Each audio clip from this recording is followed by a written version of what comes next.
What's up, guys? Welcome to Dare to Win episode 2 with Finn Hodgins. In this episode, I'm going to talk about getting started, and I'm going to focus on building momentum and some key topics around there. So if you're thinking about starting your entrepreneurial journey or starting a business, what to expect, how to start, etc., this is a great episode for you to tune into.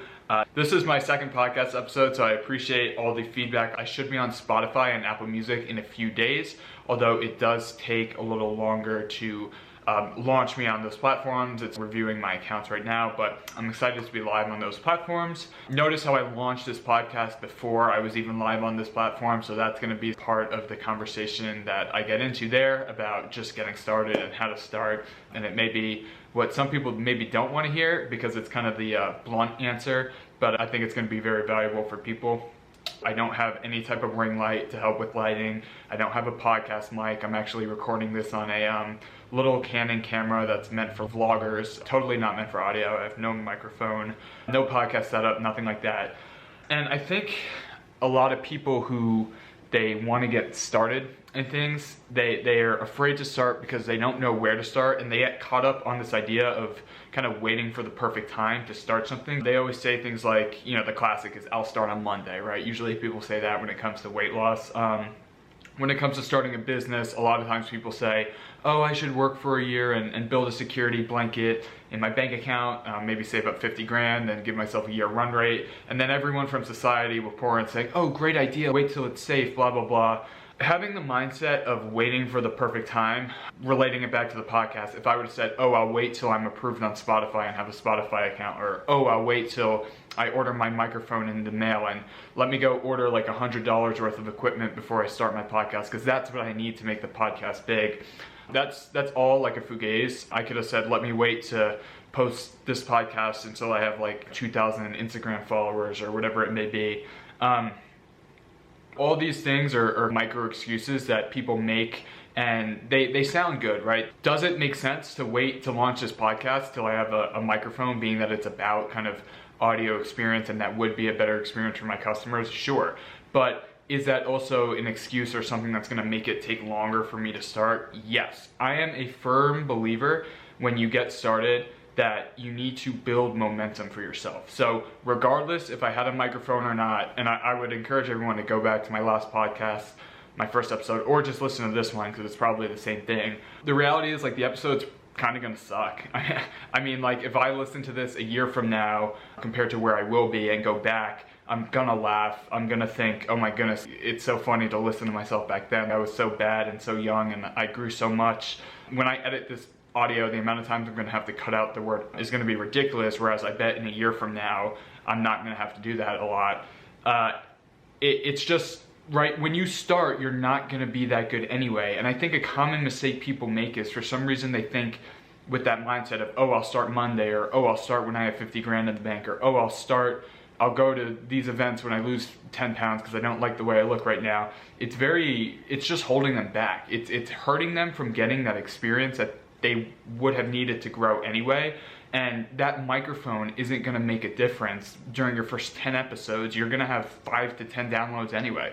You're gonna have like no idea how to do the thing anyway. So why even spend it? And honestly, the harsh reality is 99% of people are gonna quit after their first 5 to 10 podcast episodes, or after their first month of business, when they get hit with some charge or fee that they didn't expect and run into some barrier. So really, what you should do is, instead of going out waiting for the perfect time or spending a bunch of money to create like the perfect scenario, which doesn't exist either, you should just start.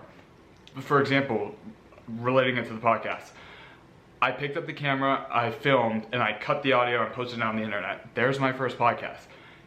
Do it the easiest, simplest way that you could do it, and then build from there. Once you start to get the hang of it, build from there. Because what did that force me to do? It forced me to get an editing software, learn how to edit a podcast, learn how to publish it on the internet. Now I'm like a million miles ahead than I would have been if I waited a week to get the microphone and just didn't have that week to post. So I'm automatically a week faster. And when you look at the grand scheme of things, like, that makes a difference. And it's really just that momentum, that confidence. Now when I get that microphone, I'm gonna be like, wow, I know how to do this. Now I have this microphone, and instead of taking me 4 hours to record and post a podcast, it's gonna take me 2 hours, and the quality is gonna smack because I'm that much better at it. And I'll have 6 episodes up, so I'm gonna look attractive to potential guests who I wanna get on the podcast who can help me grow and get distribution. You see what I mean? I'm building momentum by just doing it. I'm attracting success to me by just doing it. And everyone always says, how do you start? Start by attacking your limiting belief, which is always, how do I start? So a limiting belief is basically a belief that you have that is not real. It's just something you keep telling yourself that isn't defined as anything. So example, creating a podcast is so hard. Who said it's hard to create a podcast? Or I need a microphone to create a podcast. That's a limiting belief. No, you don't. You don't need a microphone to start a podcast. And obviously, everybody has different limiting beliefs. I'll give another example because examples are easy for this. Say you're very passionate about health and fitness. You're gonna say, and you wanna start a business selling protein powder. The first thing you're gonna say is, oh, I really wanna start this business, I'm really passionate about it, but I'm not gonna do it because I have no idea how to make protein powder and it must be so hard. There's your limiting belief. I will tell you right now, it's not hard to make protein powder. Go on the internet, find a supplier, and white label your first product. You can get that done in like 2 days. Done. Oh, I don't have the money. Learn how to pull out credit and get a loan from the bank. Done. Like, most people will tell you that's a terrible idea.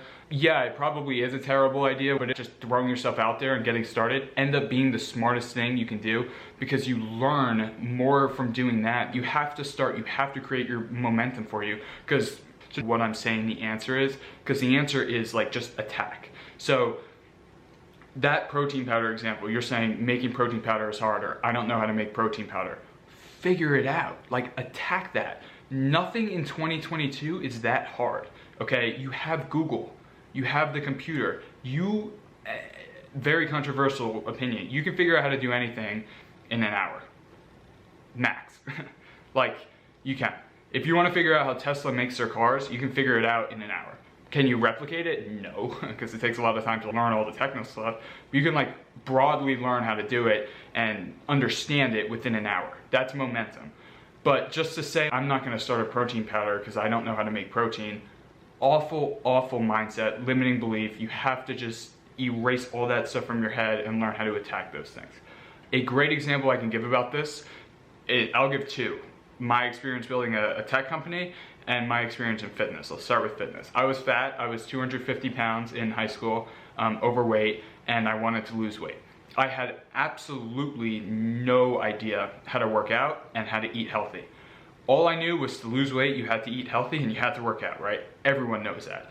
But I didn't know what to do in the gym. I was scared. So it took me so long, probably about a year, because I wanted to lose weight for a long time. It took me about a year to commit to actually losing weight. And when I finally said, Finn, you're gonna lose this damn weight, all I did was I forced myself to walk into that gym. I had absolutely no idea how to do it. I looked at the rack of weights. I started curling them because everyone knows how to do curls. And I created that momentum for myself. Next thing you know, I just laid on the bench and started pushing them up, pressing them. It was just figuring it out. Then I got inspired, right? Because I had built a little bit of momentum for myself in the gym. I went home, I Googled best exercises to lose weight or something like that. The next day I go to the gym because I want to try what I led. I start doing jump rope. I hit the jump rope on my shin and I end up picking up a bigger jump rope and I learned, oh wow, jump ropes have different sizes. I can do this. So now, like, next thing you know, I jump rope. Then I look up a workout, it's like a hit bite workout where you like twist the cap on the spin bike harder and add resistance every 30 seconds and then every minute you go slower. So I start doing hit workouts and I learned that. Fast forward a year and I can teach anyone how to lose weight because I lost 50 pounds in about 6 months and just got completely obsessed with fitness, okay? How did that start? When someone asks me, how do you get started? Walk in the gym. You do not need to know how to do dumbbell bench press. You do not even need to know what exercises to do. Walk in the gym, pick up the weights. When it came to nutrition in that process, I had no idea how to eat healthy. I didn't know what a calorie was. I didn't know what protein was. I didn't know what anything was. All I knew was the shit I was eating was terrible for me. It was breaded chicken nuggets that you put in the oven. And what I had heard was if you eat food that you cook by yourself, you're gonna be healthier. So instead of frying the chicken I ate and putting it in the oven, or buying it pre-cooked fried and putting it in the oven, I bought it raw and I put it on the pan, on the grill. I lost 50 pounds. Like, from that, I started doing research. Foods to eat to lose weight. I learned that eggs are really healthy. I learned that eating more greens are healthy. I learned that eating potatoes on the side is probably better than French fries. What do I eat for a snack? Instead of eating a donut or something, I ate Cliff Bars or protein bars or apples. That's how you learn. I didn't just try to learn it all before I started. I started and understood that I would keep getting better. That momentum I built for myself is what made me better. That's why I'm not afraid to start this podcast, full transparency, knowing I'm not very good at it right now. I guarantee you 6 months from now, I will be like lights out at this thing, okay? And I'm not saying that to be cocky. I'm saying that because at this point in my life, I've done things that I've had no idea about, just throwing myself at them, and ended up being expert level probably 5 or 6 times. And every single time, it's the same process. You build some momentum from yourself. You figure out, you attack a limiting belief, the hardest thing that you think there is, a limiting belief, something that's like in between you and success. You learn how to do that. You kind of implement this 20-hour rule. I just posted that on my Instagram. Go follow me at FinnHodgins. Basically, the 20-hour rule states that if you spend 20 hours on something of hard, focused, real experience work, you will become good enough at it to move on to the next task. So, example of this, if you want to learn sales, don't read about sales for 20 hours before ever trying to make a sale. Go out on Zoom calls and try to sell things for 20 hours. So 1, you have reading about it. 2, you have doing it for 20 hours each. Reading about it is great when you have a baseline of understanding. When you're just trying to get started and building momentum, doing it and sucking at it and eating shit doing it is gonna build you a lot more momentum and make you way better, okay? Second thing, I'm gonna talk, and mind you, just like I'm not very good at this podcast thing now, when I started the fitness, I was awful, okay, for about 2 months. I tell you the story about picking up the jump rope and stuff, slapping my shin, I couldn't do it, but I just didn't give up. I kept going. Yeah, I was awful for the first 20 hours. I had no idea what to do, but every hour in that 20, I got a little better, and everyone knows as you get better at things, you build confidence. But for some reason, people are just scared to be at the bottom. People are scared to not be good. That's why no one starts. That's why people say, I'll start Monday, or that's why people try to convince themselves that if all the stars align and they have this perfect scenario, they'll be better to start because they won't start at the bottom, okay? There's nothing you can start without being at the bottom.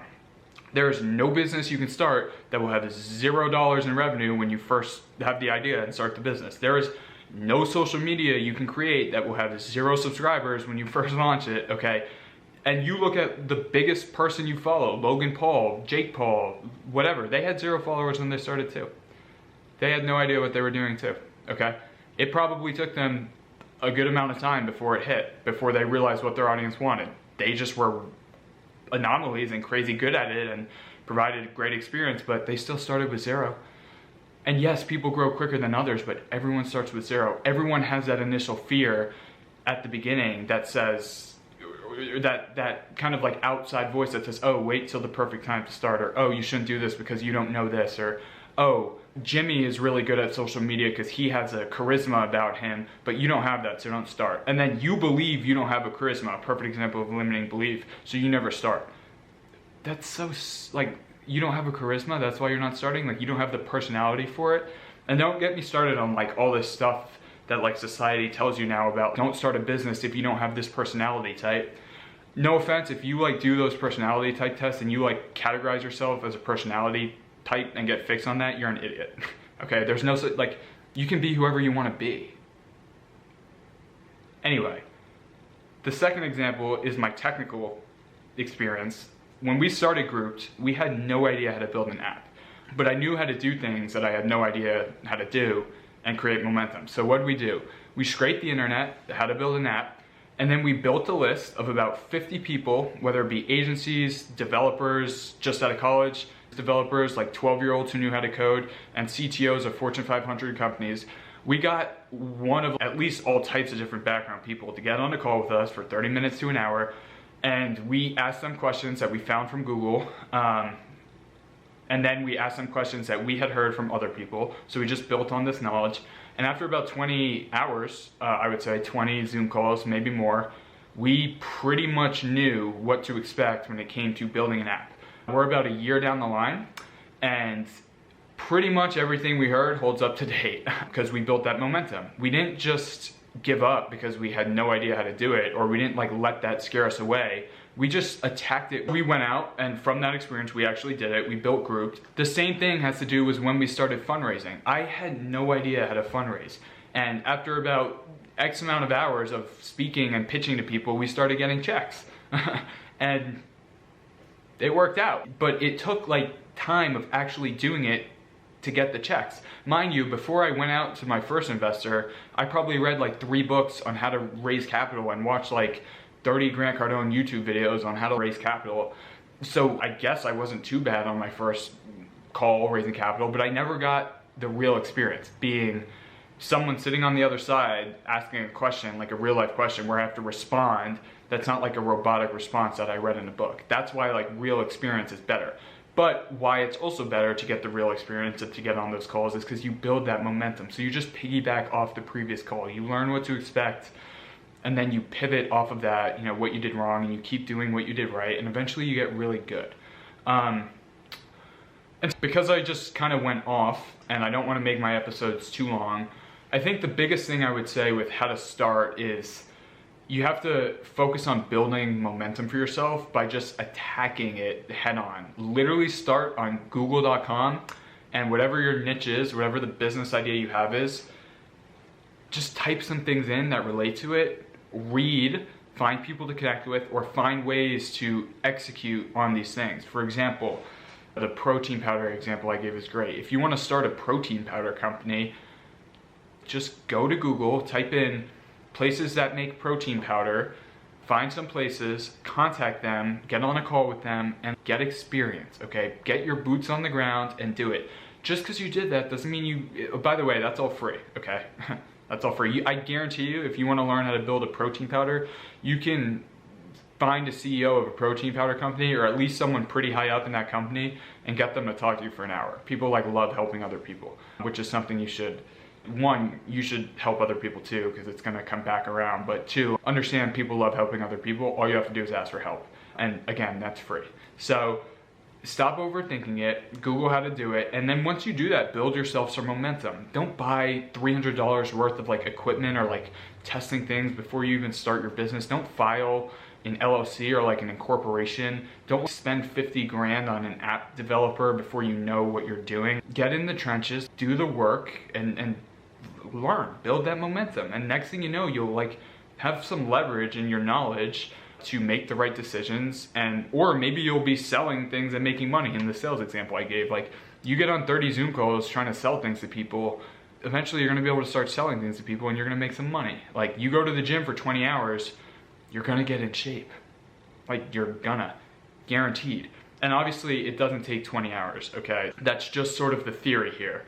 It takes 20 hours to get good enough to like continue to evolve. From those 20 hours, you still really have to build on that other 20 hours. You have to keep going, because to be like an expert or a master, which is when you're essentially you're super successful or you've made it, it takes years. Head down, grind, you just have to keep going. But to be good enough to create some momentum and to make a thing happen, just 20 hours of being in the field. And I can name probably 6 instances in my life where that has completely come to fruition, where I've wanted to do something, and maybe some of those times I've fallen into the trap of I'll start Monday, or oh, I can't start now because I don't think I'm good enough. There will never be a perfect time, okay? Like stick that in your head right now. If you think that next Thursday when you get your next paycheck, you'll be in a better position to start, like you're wrong, okay? Because you can start now for free and start building that experience. If you think that when you have more time, it'll be a better time, you're also wrong. Because something's gonna happen in your life, you're not gonna have time, and you just wasted that 2-month gap that you could have started and gotten yourself 2 months ahead. So one, drop that mentality that you're waiting for the perfect time and just literally start like right now. Like the day you're listening to this, type in that Google search, how do I X? At least build some momentum. Pull up a Google Doc, write some notes from that Google search, boom, you have a little bit of momentum. Then find a way to get those 20 hours in, okay? And during those 20 hours, when you get on your first couple calls, just accept the fact that you don't know shit at whatever it is you're trying to do. Even if you're trying to start a protein powder company and you're jacked, okay, you still suck at business because you've never done it. that's okay. You're gonna get really good because you're probably gonna have the same mentality you had when you first stepped into the gym and you stunk at it and you picked up the weights and now you're an expert at fitness, okay? It's okay to be at the bottom. Like, you have to be at the bottom to grow. Logan Paul had 0 followers, right? Just keep that in mind. Like, anyway, do that, build those 20 hours because that's part of the journey. Build like that skill set for yourself and then just keep going. Like, it's all about continuing to grow off. You're stemming off momentum. I always think of momentum as a ladder, so I'm just constantly walking up that ladder, and everyone has a different opinion on this. Some people say you don't want to have a finish line. I think it depends what you're doing. I think it's very refreshing to have the mentality that you should know it's a marathon or maybe an Ironman and it's going to take a very long time, lots of effort, lots of highs and lows you have to ride. But I like to think there's a finish line.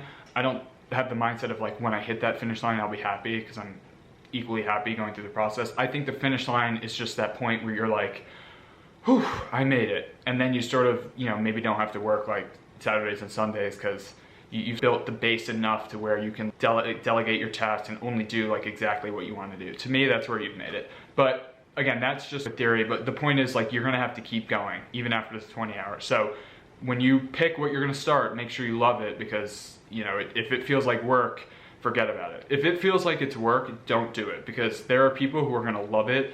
And if it feels like work to you, you're gonna do it 40 hours a week. You're gonna have like that 9 to 5, Monday through Friday mentality. You're not gonna work on weekends.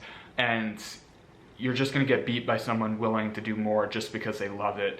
Burning out's a real thing. I firmly believe it. I don't believe you can burn out if you truly love what you do. Again, that might be controversial, but I think in business, if you're only willing to do like a 9 to 5, if you're young, and if you haven't done it before, because obviously like my podcast isn't intended to give people advice who have done it before because they've done it before. I'm just sharing my experiences, and when you've done it before, you can just replicate the process, and so it doesn't take as long. You already know what to do, the pieces put in place, etc. I'm talking about when you're just starting here. But when you're just starting, if you're not willing to put in like 80-hour weeks and basically erase the theory of a weekend from your head as well, and pounding beers on a Friday and Saturday night, you're gonna lose, because I'm not saying that stuff is bad. I'm just saying, like, someone who's gonna compete against you isn't gonna do those other things, and they're just gonna crush you. So yeah, anyway, back to like how to start. Just start, suck at the beginning, and that's okay, because in order to be good, you have to get through those 20 hours, then start building off of the momentum of knowing. Eventually you'll be an expert, and it all will come to you. There's no, like, you don't need to know, how do I file for an LLC? You don't need to know, how do I incorporate my business? You don't need to know how to make a P&L. For Grouped, when we were fundraising, raising money, we had raised money before I ever got asked for a P&L, which is a profit and loss statement. I actually didn't even know like what a P&L was. Mind you, we had like already a product being developed, so we'd hired people. We had raised money already, so like we've sold people on the idea that they should invest in us. And I didn't know what a P&L was. And some people would literally say, oh, I'm gonna write a profit and loss statement before like I launch this business or tell anyone. Like, how can you make a P&L statement if you just have an idea? You have no idea like anything that's gonna happen. But anyway, like, he asked me and I was like, oh, okay. And I just Googled how to make a P&L, and I made it in 30 minutes, and he ended up investing. Because I like knew our numbers, because we had the momentum and I had done that, but things just build on top of each other, and they happen so much faster when you do it, as opposed to waiting to start the macro thing, because like little tiny things that you think need to be in place, just that are completely irrelevant. I hope you understand what I'm talking about in that example. It's like saying, I'm gonna wait to go to the gym and try to lose weight until I fully understand, as a nutritionist would, and I write down my entire meal plan through the week. A lot of people have that mentality. That's like, those people find it very hard to be successful, because one, they just overcomplicate it way too much. It's really not that hard to start. You go to the gym, you pick up the weights, you start eating clean the best you can. Do your best. If you continuously do your best every day and you're willing to learn, you're gonna, again, build that momentum. And while you suck, you're not gonna suck again as much the next day. The day after, you're gonna be a little better, and eventually you're gonna be good enough. Okay, so thank you for listening to my second episode of Dare to Win. I appreciate everyone who's listening to me during these early stages. I would appreciate you guys to subscribe. Hopefully it's out on Spotify and Apple Music. You can search me there by typing in Dare to Win. I'm also posting these on YouTube, and follow me on Instagram at FinnHodgins, and check out Grouped if you have some time, grouped.com. Especially if you're a brand, you can create a private community on our platform. I'll have a private community on the platform. loaded with entrepreneurs who just want to hang out. So again, thank you for listening to Dare to Win. I'll catch you guys soon.